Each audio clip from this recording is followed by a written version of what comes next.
teman-teman. Ini pagi-pagi udah bercanda sama si anak-anak. Nah, satu sini. Ya Allah, ya Allah. Ini kalau mau dikasih makan tuh ngewuh, kakiku diinjek-injek gitu ya. Nah, ini teman-teman. Hari ini bisa bangun. Dia bisa bangun. Padahal kepalanya pening ya. Aku dari kemarin kan pening. Kepalanya pening, kalau kena panas pening. Ini jumpa lagi di Angin Anak Naga ya teman-teman. Yuk, makasih buat yang selalu hadir, yang selalu support. Ya makasih ya, dimana saja deh. Pokoknya salam persahabatan. Semoga dimurahkan rezeki ya teman-teman ya. Ya nak maklum, YouTube pemula. Jam tayangnya yang memang belum banyak aku tuh. Ya kalau yang makanya didukung dengan YouTube Short kemarin dapat support dari YouTube. Ada short yang 2.500.000 ditonton ya kemarin ya. Ya alhamdulillah. Bikin semangat pokoknya. Jadi hari ini cerah ya teman-teman ya. Cerah banget. Ini aku udah ngasih makan ayam-ayam yang di kandang-kandang itu. Kandangnya kan dua ya. Jadi kandang-kandang gitu ya. Kalau kandang itu berarti kandang panjang, tapi kalau kandangnya cuma dua berarti kandang-kandang. Nah, 2 kandang gitu ya teman-teman ya. Ya Allah Gusti. Perusuh datang. Ayo. Biasaan tuh ayam mutiara tuh. Ini belum aku kasih lagi ya, nanti aku kasih. Tapi tadi pagi udah makan dia tuh. Ini aku kasih lagi. Aku tadi isa-isa dulu di dapur dulu, baru syuting ya teman-teman. Oh ya teman-teman, mau cerita ya. Kemarin ya di kamar mandiku tuh ada ular. Ular itu masuk lewat itu angin-angin itu loh. Padahal angin-anginnya itu aku kasih streamin ya, tapi kain streaminnya ucul. Dan yang sebelahnya itu juga lepas gitu ya. Makanya aku kadang-kadang tuh lubang angin-angin itu aku tembel-tembel gitu ya. Tapi namanya juga lepas, terus masuklah si ular. Nah, aku pas tahunya itu gini, aku sudah mandi pagi. Aku kalau mandi kan habis subuh ya, atau sebelum subuh udah mandi lah. Karena bapak itu jam berapa sih itu ya ada ular itu ya. Oh, dia mau mandi kan. Aku bilang tuh hati-hati, aku mau membersihkan kamar mandi, mau tak kasih apa itu cairan pembersih keramik gitu loh, namanya sip cream. Nah itulah aku belum membersihkan, makanya kotor kan. Jadi kamar mandinya itu udah, karena kita pakainya air tanah, jadi kan dia itu kayak kalau kita nggak 2 minggu sekali membersihkan itu kan bisa kayak lengket kuning gitu ya, kayak bekarat gitu ya. Tapi nggak nemen sih, cuma lumut juga iya. Lah waktu itu aku kan masih di luar, terus bapak tuh keluar dari kamar mandi. Dia bilang, kenapa? Bilangnya ada ular di kepalaku katanya. Oh langsung aduh panik gitu kan. Sekali nih ada sapu lidi kan, kita lempar, sekalinya kena kepalanya, jatuhlah ular itu ke bawah. Lah habis itu aku gregitan terus aku dikira bapak tuh udah mati tuh, kepalanya sudah penyet, moncrot katanya, kan ada darahnya tuh keluar, jadi ini moncrot. Sudah pecah kepalanya katanya tuh. Sekalinya aku tuh nggak percayaan, katanya kalau ular itu kalau buntutnya belum ditutup itu dia masih bisa hidup. Bener kan. Jadi tuh ku pukul itu buntutnya itu, sekalinya hidup lagi kan, dia keluket gitu. Jadi dari buntut ke badan-badannya terus aku tutuk gitu ya, akhirnya dia mati.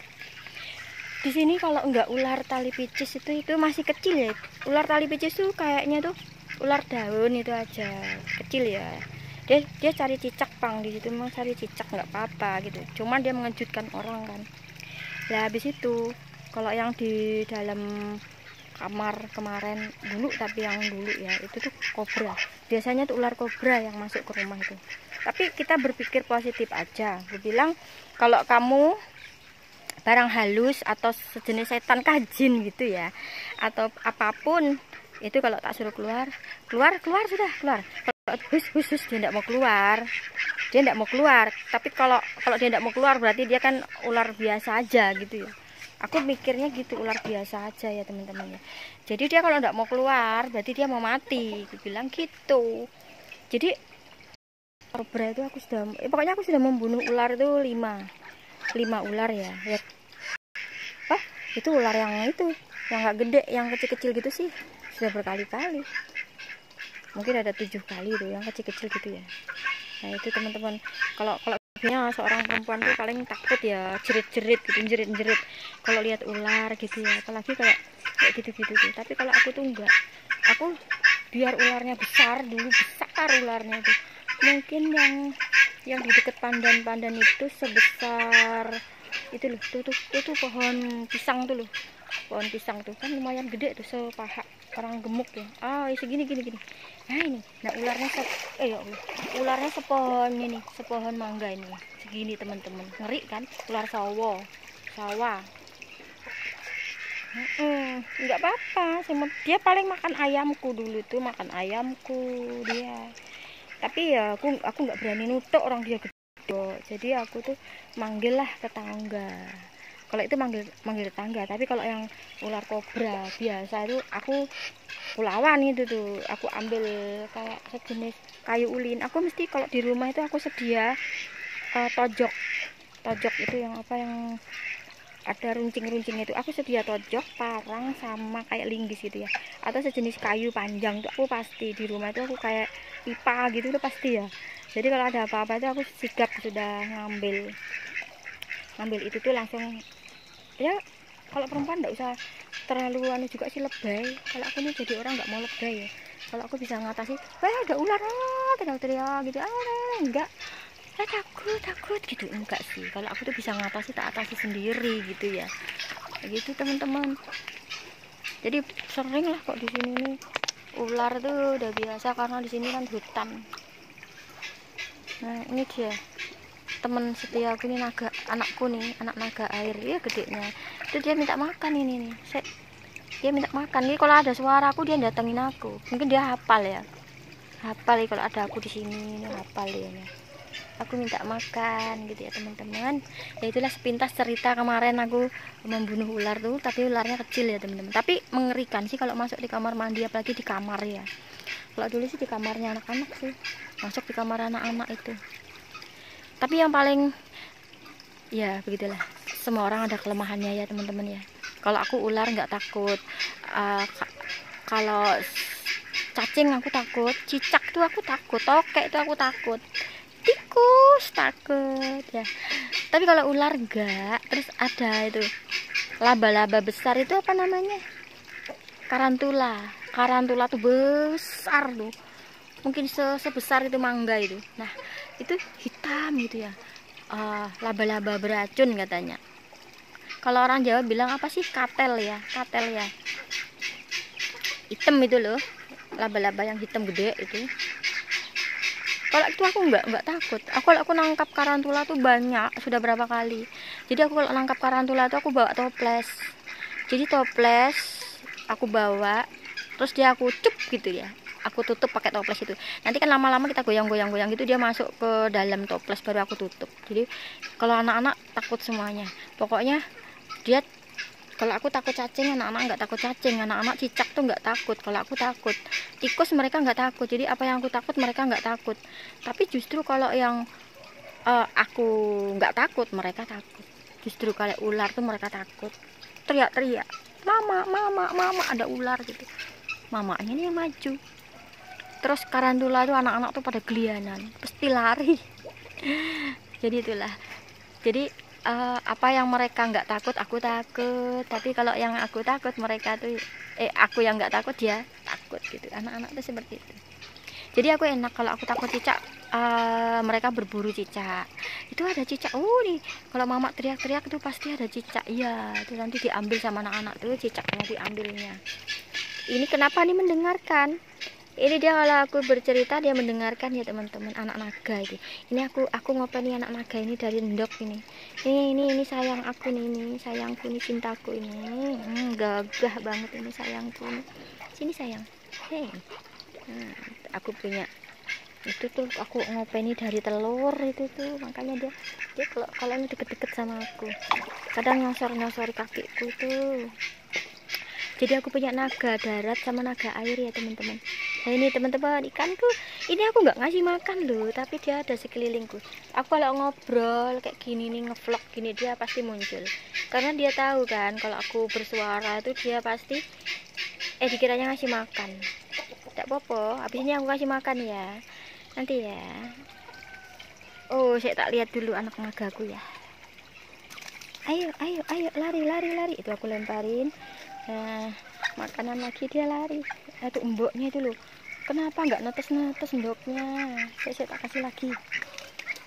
Itu kita kasih lagi. Dia kalau aku kesana ikut kesana, aku mau ngelempar dia ikut kesana, ya gitulah dia. Jadi tahu ya kalau pawangnya kesana kemari dia ikut. Nanti kalau aku jalan-jalan dia ikut, karena aku pawang naga ya, pawang naga. Nggak tahu ya, aku tuh paling suka banget naga ya. Tapi aku lahirnya nggak shio naga. Kalau anakku lahirnya shio naga, bener, dia lahirnya shio naga. Tapi waktu itu sih ya kita kan punya anak tuh kadang-kadang ada rezeki tersendiri ya teman-teman ya. Dulu aku tuh punya anak tuh, ya Allah, hidupku ini susah banget waktu itu, anak keberapa itu tidak tak kasih tahu. Nah itu ya pas musim apa ya, semuanya mahal, apa mahal, kita kerjaan sulit ya, dulu seperti itu. Tapi begitu aku punya anak lagi tuh kayaknya itu dia pembawa rezeki banget. Jadi kayak weton, terus hitungan Jawa itu ya juga ada benernya juga. Itu semakin meningkat itu kayaknya membawa rezeki buat aku dan keluarga. Terutama aku punya anak, dia itu ya rezeki banget gitu ya.